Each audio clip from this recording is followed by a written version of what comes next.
Welcome back, everyone, to another episode of Not the Right.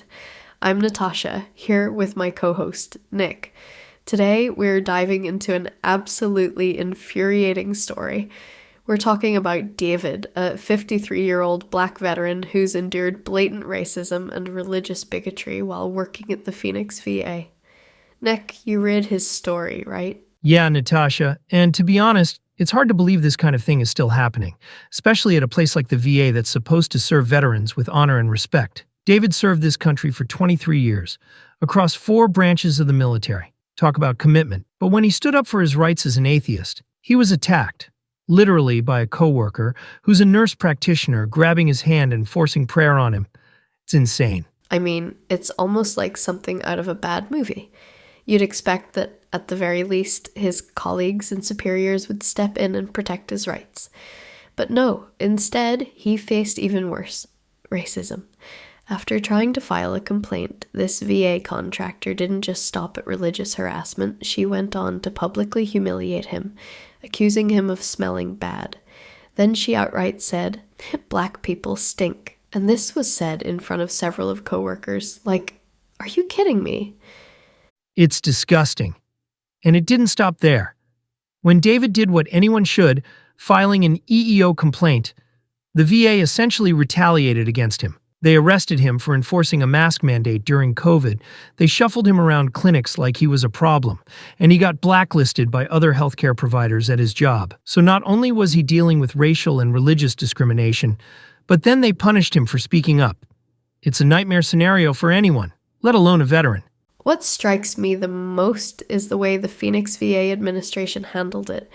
Or should I say, didn't handle it. They've got this no-fear policy, supposedly designed to protect against workplace harassment and discrimination, but they allowed this hostile environment to fester.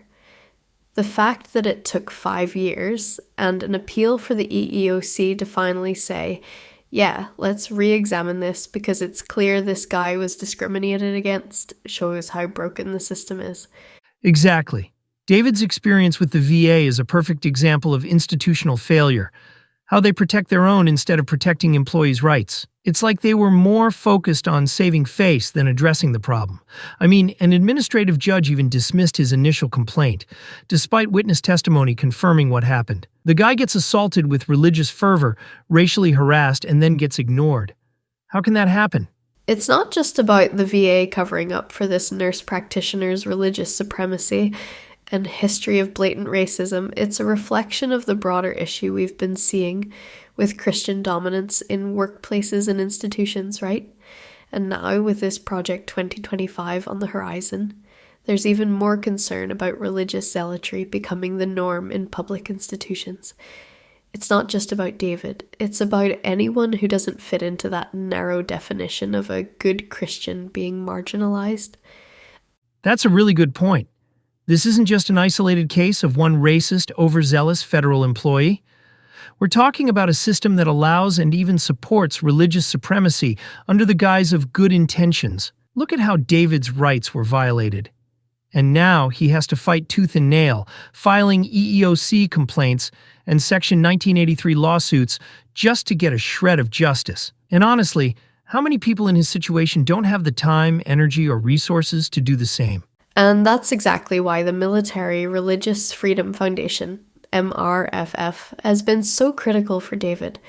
They stepped in to help him navigate this maze of bureaucratic nonsense and gave him the support he needed to push back. Without them, who knows if he'd have even gotten this far. They've been a lifeline for veterans and active duty members who are getting crushed by this kind of religious oppression. Yeah, shout out to the MRFF for standing up where the VA has clearly failed. But let's talk about David's appeal victory. He's getting another hearing. That's a big win, right? It shows that persistence can pay off, even in the face of such overwhelming adversity. It's a win, but it's bittersweet.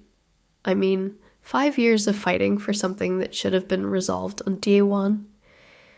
The fact that it took this long just for an acknowledgement is ridiculous. But David's determination and willingness to see this through, even after everything he's been through, is inspiring. He's shining a spotlight on the VA's hypocrisy, and hopefully his case will create real change. Absolutely. David's story isn't just about him, it's a wake-up call. If this can happen to a decorated veteran who sacrificed so much for his country, it can happen to anyone. Whether it's racial discrimination, religious harassment, or just the outright abuse of power, these systems need to be held accountable. And that's why we're sharing his story. If you're in the military, a veteran, or even just someone who's faced religious or racial discrimination at work, take note. You don't have to go through this alone. The MRFF and other organizations can help you fight back. David's story shows that no matter how entrenched these systems of bigotry are, there's always hope for justice. Right on. We'll be keeping a close eye on David's case and giving you updates as this unfolds. If you're listening and want to learn more or support David's cause, check out the links in the description. And don't forget, if you've faced discrimination or religious harassment, we want to hear from you. Share your story in the comments or reach out to us directly. Together, we can shine a light on these injustices. Thanks for tuning in, everyone. We'll catch you next time on Not the Right. Don't forget to subscribe and hit the bell icon to stay updated on the latest episodes.